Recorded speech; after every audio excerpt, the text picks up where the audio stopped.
Y lo que pasa, a mi parecer, en la última década, es que ha habido una revolución jurídica en los dos niveles, tanto derecho internacional como derecho nacional mexicano, en la relación entre los dos cuerpos normativos, derecho internacional y nacional.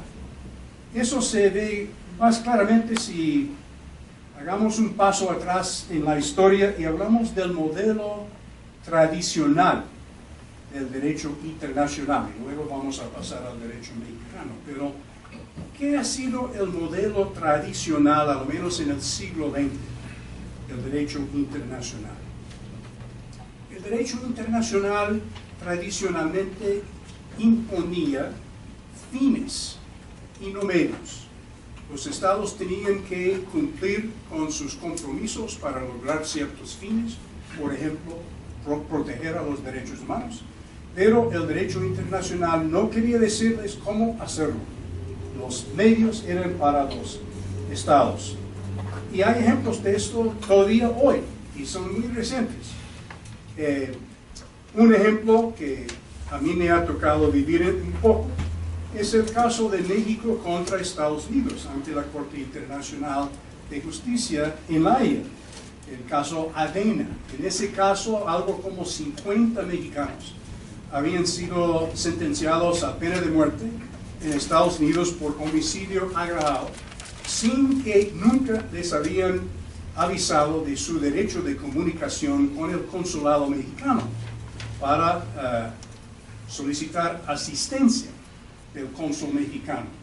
Y eso sería muy importante en la práctica en Estados Unidos, porque hay muchos consulados mexicanos en Estados Unidos y la Cancillería tiene un programa muy activo de defensa jurídica y asistencia técnica jurídica a los mexicanos acusados en casos graves, penales, en Estados Unidos. Pero ese programa no pudo hacer nada en estos casos porque nunca fue avisado ni el cónsul ni el detenido de su derecho. Entonces México llevó ese caso ante la Corte Internacional de Justicia y ganó. La Corte dice, bueno, Estados Unidos está violando a la Convención de Viena sobre relaciones consulares. Pero ¿qué fue la parte resolutiva de la sentencia? ¿Ordenó a Estados Unidos de soltar a cuántos mexicanos? No. ¿Ordenó a Estados Unidos de celebrar una nueva audiencia ante el Tribunal Penal para ver si la persona fue perjudicado por la violación de sus derechos consulares? No. Ordenó sencillamente que Estados Unidos, por medios de su propia selección, evalúe, considere si hubo perjuicio a los sentenciados como resultado de la violación de sus derechos bajo el tratado. Es decir, eso es un ejemplo para mí idóneo del método tradicional del derecho internacional en decir a un Estado, usted tiene que cumplir con esto, pero ¿cómo lo hace? Es para usted decir, nosotros, los tribunales internacionales, no le vamos a decir. ¿Por qué? Porque los tribunales internacionales son instituciones muy frágiles, dependen de la colaboración de los Estados. No pueden contar en el solo hecho de que un Estado haya ratificado un pacto o haya aceptado la competencia contenciosa de un tribunal. No pueden pensar solamente en base a esto que el Estado va a cumplir con sus compromisos, va a cumplir una sentencia internacional. Entonces no quieren ir más allá de lo necesario para decir a un Estado, bueno, usted ha violado, por favor que lo corrige, nosotros no le vamos a decir cómo hacerlo. Eso es el modelo tradicional del derecho internacional, el nivel primero del juego de ajedrez.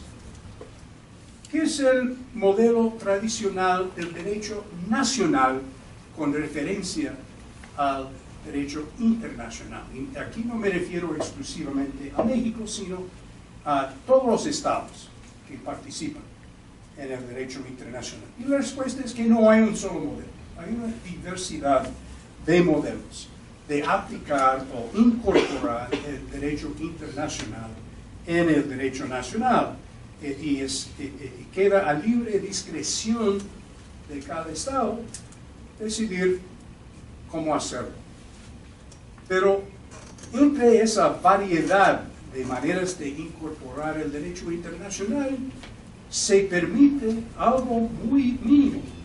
Y para dar un ejemplo, no tenemos que buscar más allá de la democracia más antigua y continua del mundo, es decir, Gran Bretaña. En Inglaterra hay lo que se llama supremacía parlamentaria. Tradicionalmente, el Parlamento es supremo. No hay control judicial de un acto parlamentario. Y en cuanto a los tratados, el primer ministro, antes era el rey, en tiempos modernos, el primer ministro o la primera ministra, puede firmar un tratado a nombre de Inglaterra. Y eso vincula a Inglaterra en el plano internacional, respecto a otros estados, respecto a tribunales internacionales. Pero no tiene efecto interno jurídico alguno. Es efectivamente nulo.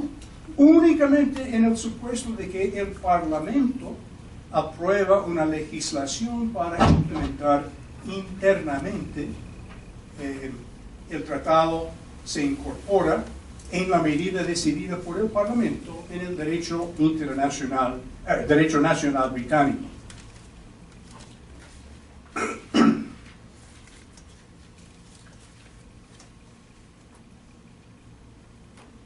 Entonces, eso significa que un juez inglés no puede, para nada, ejercer control de convencionalidad.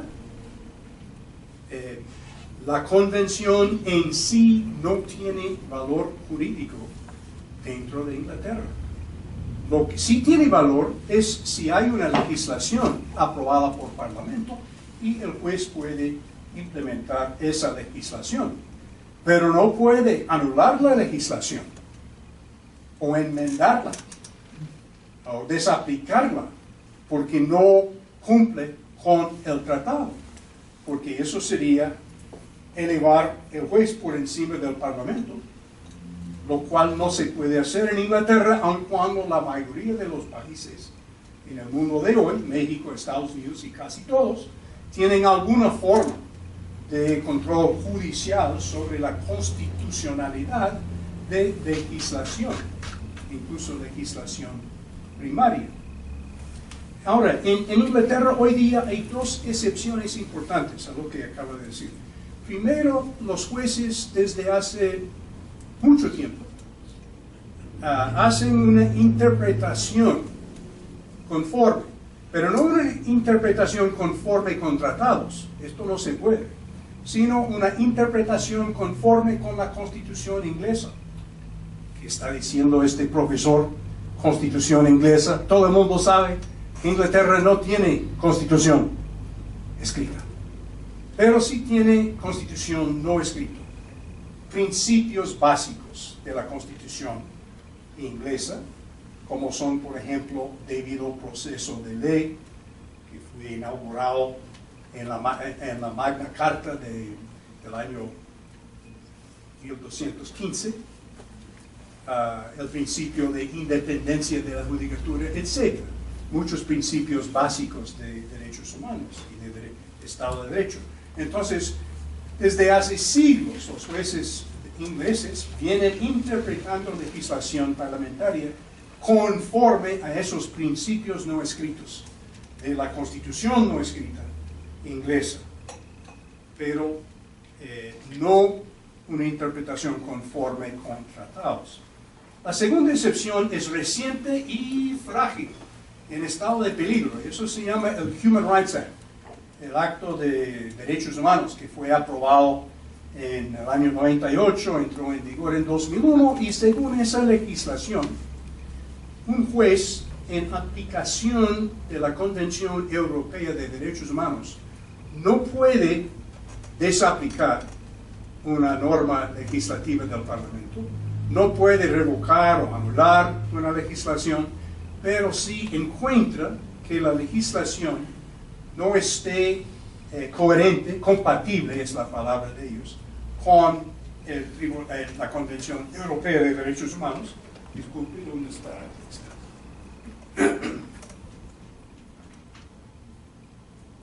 Y previo una interpretación conforme, un esfuerzo de interpretar la legislación conforme al pacto, el juez puede enviar una carta al gobierno.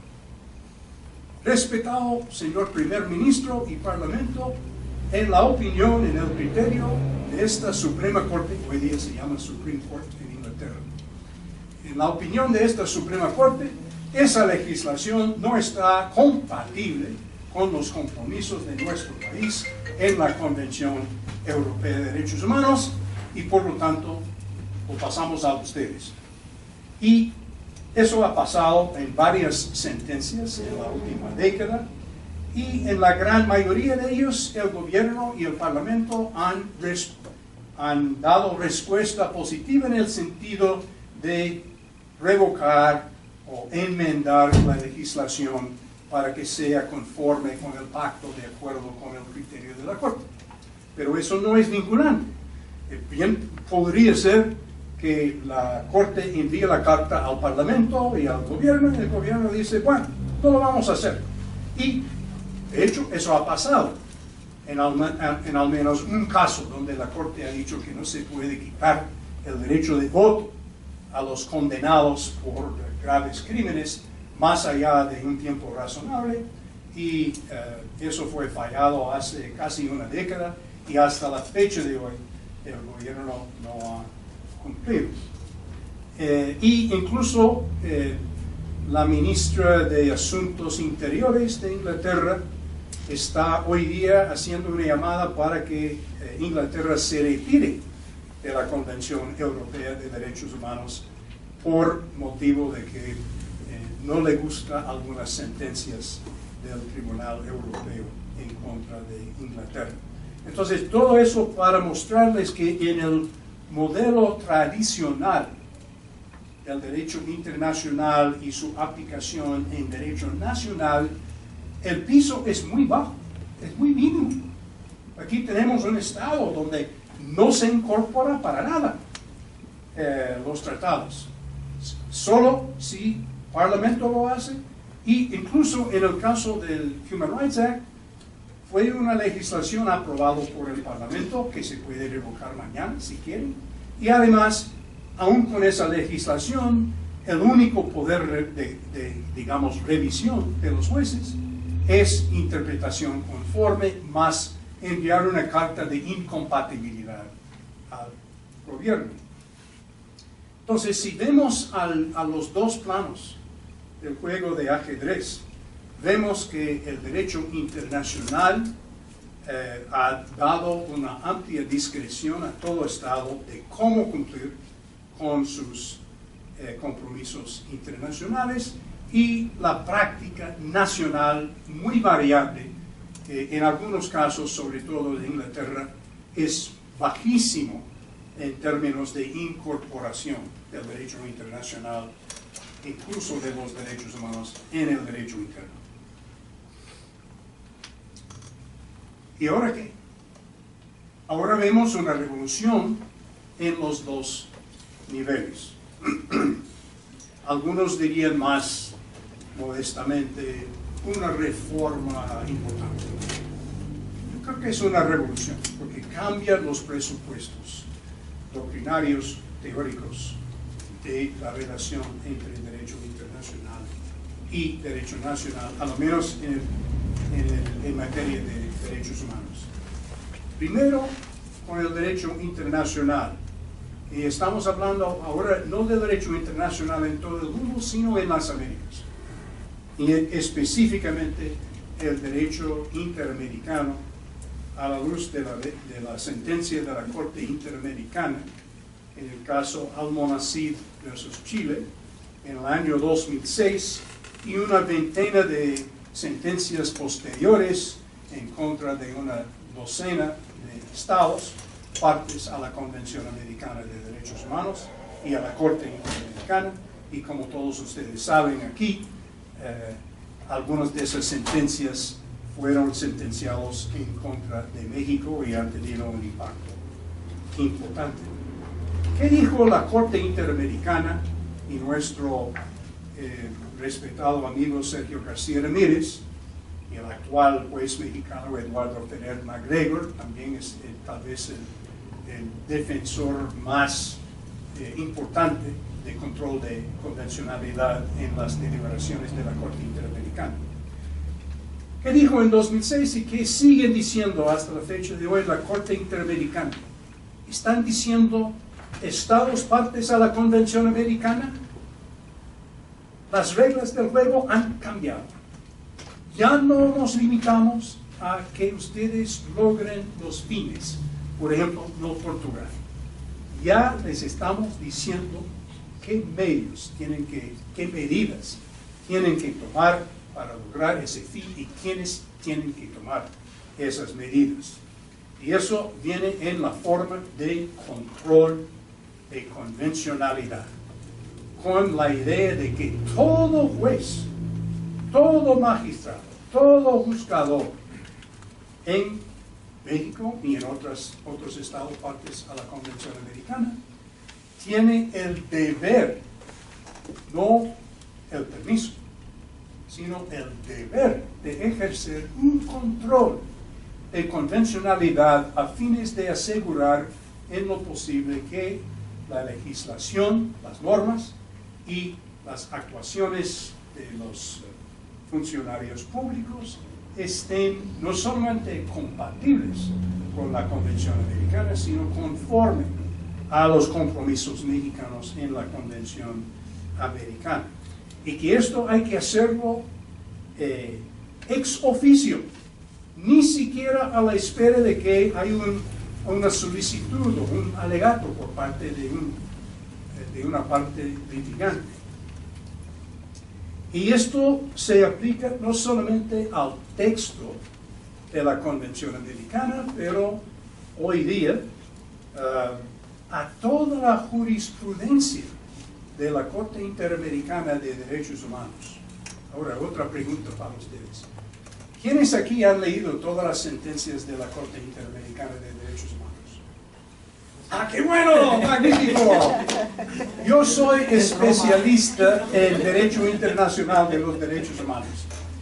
Y yo trabajo mucho en la Corte Interamericana de Derechos Humanos. Y tengo un caso ante la Corte la próxima mes. Y les voy a compartir un secreto, que por favor no lo digan a los jueces. No, yo no he leído todas las sentencias de la Corte Interamericana. La sola tarea de leerlos les va a costar toda su vacación veranal, ni mucho menos analizar y entenderlos.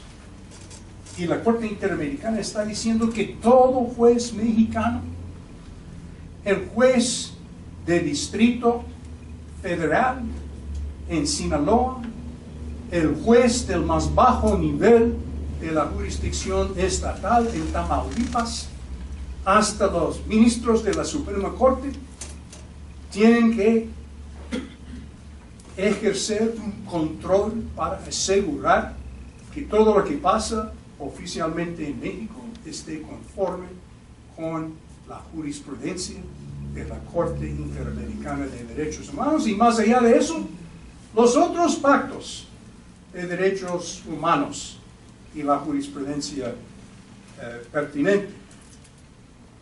Ahora bien, hay límites al plano internacional, según la Corte Interamericana. Y dos de ellos son los más importantes. Primero, que cada juez tiene que ejercer ese control de convencionalidad dentro de su competencia. Es decir, un juez de materia laboral no va a meterse en cuestiones penales o familiares, etc. Eso es para otro tribunal. Y segundo, según las reglas procesales. Por ejemplo, si hay que precisar una demanda, hay que precisar la demanda. No se puede enviar una demanda de dos clases ante un tribunal y esperar que se ejerce el control de convencionalidad. Aún con esas limitaciones o restricciones, esa nueva doctrina se puede calificar de revolución en tres sentidos. Primero, como dije antes, precisa los medios que los estados tienen que seguir para cumplir con sus compromisos. Segundo, insiste en el control difuso de convencionalidad, incluso en estados como México, donde antes no había ni siquiera control difuso de constitucionalidad, ni mucho menos convencionalidad. Y tercero, aplica a todo jurisdicción interna, no solamente los pactos, sino la jurisprudencia, la interpretación de esos pactos por la Corte Internacional. Eso todo en el plano internacional del ajedrez. Entonces, ¿qué pasa en el plano nacional? Pues, cuando yo leí Almonacid por primera vez, es una de las sentencias que sí conozco. Tal vez no lo recuerdo tan bien, pero lo conozco. Yo pensé, ¿qué pasa con esa Corte Interamericana loca? Está provocando a todos los estados. Van a salir de su competencia, van a rechazarlo. Habrá una rebelión por parte de los estados, que la Corte Interamericana haya sobrepasado sus límites. Eso no es derecho internacional, eso es algo muy nuevo. ¿Quién es este mexicano Sergio García? Pero no fue él solo, porque era unánime de los jueces de la Corte Interamericana. Entonces yo veía la situación con preocupación. ¿Qué va a ser la reacción de los estados? Pues la reacción en el caso mexicano ha sido muy interesante, y es precisamente por eso que vine a México, para estudiar la experiencia aquí, y para, cuando regreso a Estados Unidos, escribir algo con la idea de que otros países pueden beneficiarse con un conocimiento de la experiencia mexicana. Obviamente nadie va a fotocopiar lo que ha pasado en México, todo país es distinto, sus estructuras jurídicas son distintas, sus normas, sus tradiciones, sus culturas, etc. Pero valdría al menos que ellos conozcan lo que ha pasado en México, y por eso vine acá. Pues, ¿qué pasó en México? ¿Qué ha pasado en México? El primer caso fallado en contra de México, como todos ustedes saben, es el caso Radilla Pacheco, que sale de la Corte Interamericana en 2009. Tenía que ver con una desaparición, con presunta tortura y ejecución extrajudicial, y la cuestión de la jurisdicción de los tribunales militares sobre este crimen que fue cometido presuntamente en contra de un civil. Y la Corte reiteró su jurisprudencia, la Corte Interamericana reiteró su jurisprudencia constante, en el sentido de que los tribunales militares no pueden ejercer competencia sobre violaciones de los derechos humanos de civiles alegadamente cometidos por militares. Y como resultado, la Corte falló que un artículo del Código Militar de México es efectivamente nulo, porque viola a la Convención Americana. Falló que la reserva mexicana sobre el tema, cuando México ratificó la Convención Americana, también es inválida. Y en el caso del artículo de la Constitución, creo que era el artículo 13, no invalidó esto, sino que falló que se puede interpretarlo en un sentido coherente con la sentencia de la Corte. Bueno, eso francamente no fue nada sorprendente a nivel internacional. Yo podría haber pronosticado de antemano que sería la sentencia de la Corte Interamericana, porque eso seguía su jurisprudencia previa. ¿Qué fue la reacción del Poder Judicial mexicano? En un primer momento, indecisión. En el año 2010, la Suprema Corte se reúne para discutir qué vamos a hacer para responder al caso Radilla Pacheco y a los párrafos de la sentencia en Radilla Pacheco que ordenen a los jueces mexicanos, todos ellos, a ejercer control de convencionalidad. Y decidieron nada. Lo pospusieron. Hubo un debate, hubo un desacuerdo, no hicieron nada. Entonces se podría en ese momento decir que ese profesor Casel, cuando se preocupó la decisión sí tenía mucha razón, porque aquí el país tal vez más importante de las Américas, con permiso de Brasil, decidió no cumplir con la sentencia de la Corte sobre control de convencionalidad. Decidió no cumplir, pero ni tampoco cumplir. Pero ¿qué pasa? Viene el rescate. ¿Qué es el rescate? El rescate es la reforma constitucional del artículo 1 de la Constitución mexicana de junio de 2011, que todos ustedes conocen, no voy a repetirlo acá. Y un mes después la Corte Suprema se reúne nuevamente. ¿Ahora qué vamos a hacer? Y ahora dice, bueno, vamos a efectivamente cumplir con la sentencia de Radilla Pacheco y vamos a cumplir en México con la doctrina de control de convencionalidad.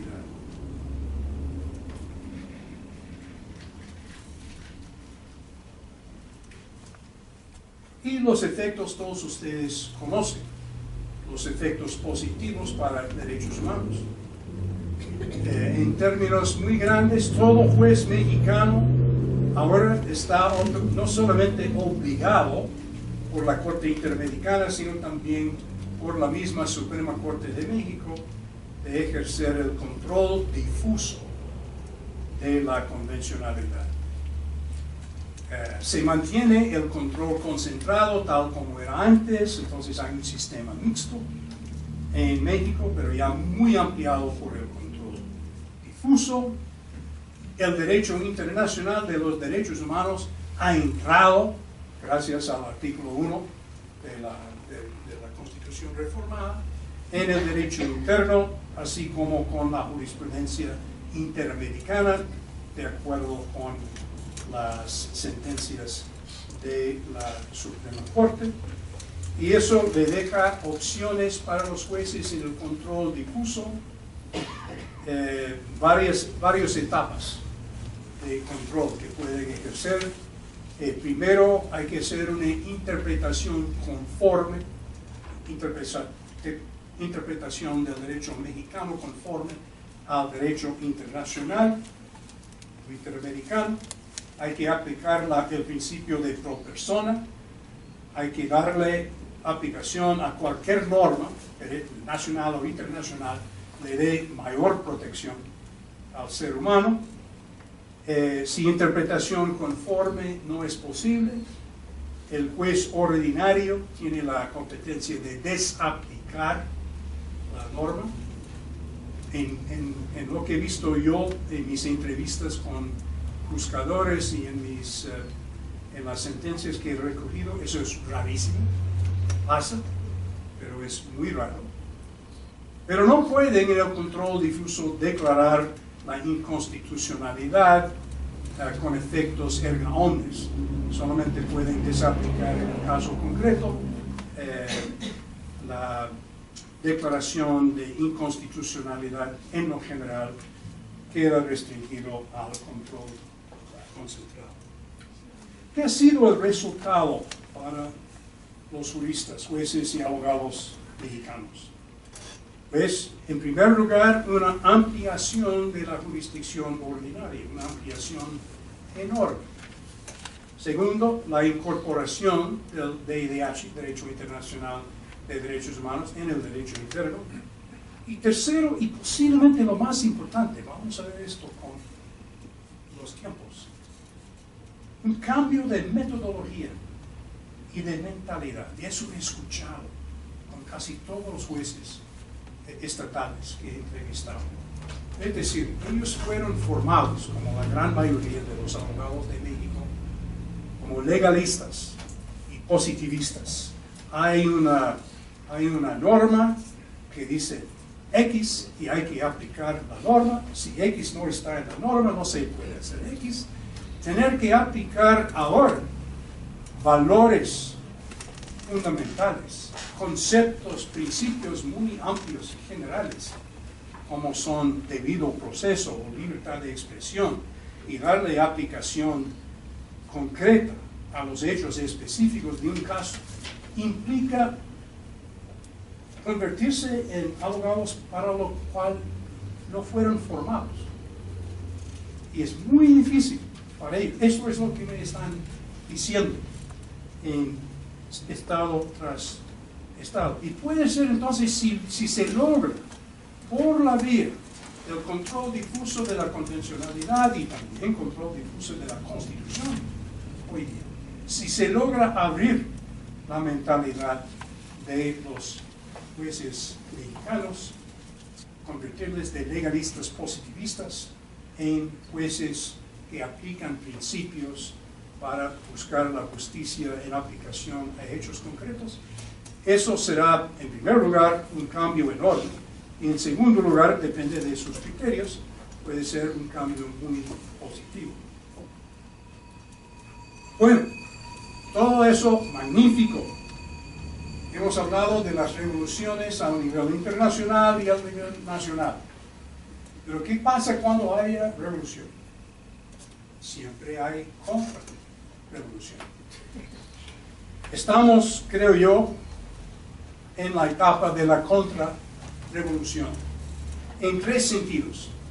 En primer lugar, hay una resistencia generalizada, no universal, pero por parte de muchos jueces y magistrados a lo largo y ancho de México, que no quieren participar en la revolución del control de convencionalidad, por una serie de motivos.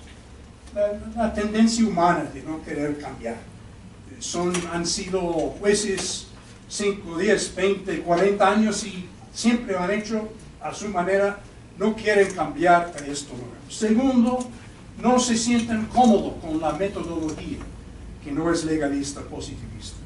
Tercero, no conocen la jurisprudencia de la Corte Interamericana de Derechos Humanos, ni el texto de los tratados, ni los básicos de derecho internacional, cuáles son las fuentes de derecho internacional, cuál es el valor jurídico de una declaración de la Asamblea General de la OEA o de Naciones Unidas comparado con un tratado, comparado con una resolución de un comité, etc. No se sienten cómodos ni con la forma ni con el contenido sustantivo del derecho internacional.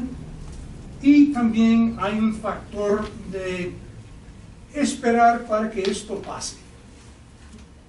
Que esto es nada más una moda del día que fue inaugurado hace 5 años, ¿qué va a pasar? Y eso tiene alguna alimentación de las tendencias cambiables en la misma Suprema Corte. Entonces, una resistencia generalizada es una parte de la contrarrevolución. Segunda parte, restricción de competencia. La Suprema Corte en 2011 abre la puerta muy abierta para que los jueces inferiores federales y los jueces estatales ejercen control de convencionalidad, pero han ido ya cerrando cada vez más las puertas en estos 5 años. 3 ejemplos. Primero, los tribunales colegiados federales no pueden ejercer el control de convencionalidad sobre el fondo del caso, sobre las normas y las actuaciones de la autoridad en un caso de amparo. Solamente pueden ejercer control de convencionalidad sobre su propia normativa. es decir, la ley de amparo, el Código Procesal Federal y otras normas que regulan la conducta misma de los colegiados. En el caso de los estados, los tribunales constitucionales de los estados han recibido el mensaje claro en forma de mandato de la Suprema Corte Federal que ellos no pueden ejercer control constitucional o convencional, sobre normas federales y normas internacionales. Y tercero, la Suprema Corte ha dicho a todos esos tribunales que ustedes no pueden tocar la jurisprudencia nuestra, aun si se tratara de una jurisprudencia obsoleta, de una época previa, cuando yo era niño. Los jueces de hoy, inferiores, no lo pueden cambiar ni modificar, solamente esto se puede hacer por la Suprema Corte. Y tercero, y tal vez más preocupante para quienes quieren una protección la más amplia posible para los derechos humanos por el sistema judicial mexicano, es la doctrina de las restricciones constitucionales de los derechos humanos. Como todos ustedes saben, el artículo 1 de la Constitución dice que no se puede restringir los derechos humanos de los mexicanos, salvo en los casos señalados en la misma Constitución. Ahora bien, ¿qué significa eso? En un principio, la Suprema Corte dijo, bueno, si hay una restricción explícita en la Constitución, eso prevalece por encima de una norma en la Convención Americana de Derechos Humanos. Esto en sí es incompatible con los compromisos de México en el derecho internacional, porque el derecho internacional, la Convención de Viena sobre Tratados, creo que es artículo 27 si no me equivoco, que dice que no se puede utilizar derecho interno, incluso derecho interno constitucional, como una defensa por no cumplir con los tratados internacionales. Sin embargo, la Suprema Corte falló que una restricción explícita constitucional prevalece por encima de norma internacional. Pero más preocupante aún es que en los años siguientes esto se ha ampliado de tal modo de que hoy se están fallando en la Suprema Corte por mayoría que hay unas restricciones implícitas que se pueden derivar de las competencias que le dan a una agencia pública en la Constitución. Esas restricciones implícitas también limitan los derechos humanos consagrados tanto en los tratados como en la Constitución mexicana. ¿Hasta dónde va a llegar esto? ¿Quién sabe? Hay un libro que les recomiendo, hay muchos libros que se pueden recomendar, pero sobre este tema de la ampliación de las restricciones implícitas por encima de los pactos internacionales, el libro que se acaba de publicar por el ministro Cosío, que se llama algo como las restricciones constitucionales y los derechos humanos, algo así, de Porrúa. Eso resume, caso tras caso, la ampliación de esa limitación del control de convencionalidad. ¿Hasta dónde ha llegado? Pues todavía se trata no de una negación de lo logrado por la reforma constitucional y por la aceptación de la doctrina interamericana. Se trata de limitaciones, se trata de tendencias, pero todavía hay mucho.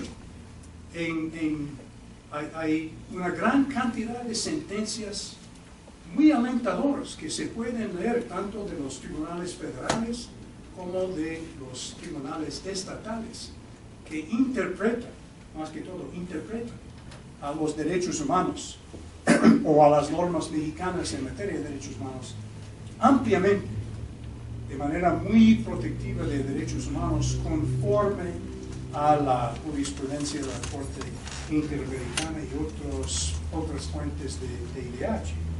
Entonces todavía hay mucho allá. Yo he preguntado en algunas entrevistas con personas mucho más conocedor de la materia que yo, ¿hasta dónde va a llegar la contrarrevolución? ¿Tienen razón esos jueces que piensan si yo me quedo así y no hago nada, eso va a pasar? El tsunami va a bajar y yo puedo seguir como antes. No he encontrado a muchos que piensan esto, pero hay algunos a lo menos que temen esto. Entonces, quedará muy importante, estamos ahora a los 5 años de la Revolución Mexicana en ese sentido, de 2011, y a ver qué será el futuro.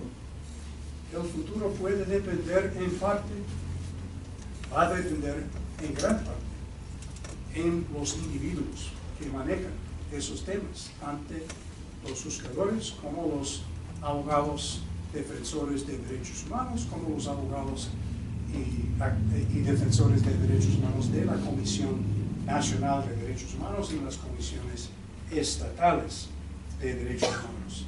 Lo cierto es que seguirá siendo un tema muy importante para todos ustedes que están comprometidos con la defensa de los derechos humanos en México y para todos nosotros, digamos, observadores de la experiencia mexicana que quieren conocer la mejor manera de utilizar el DIH en los países de las Américas para defender la dignidad humana. Muchas gracias por su atención.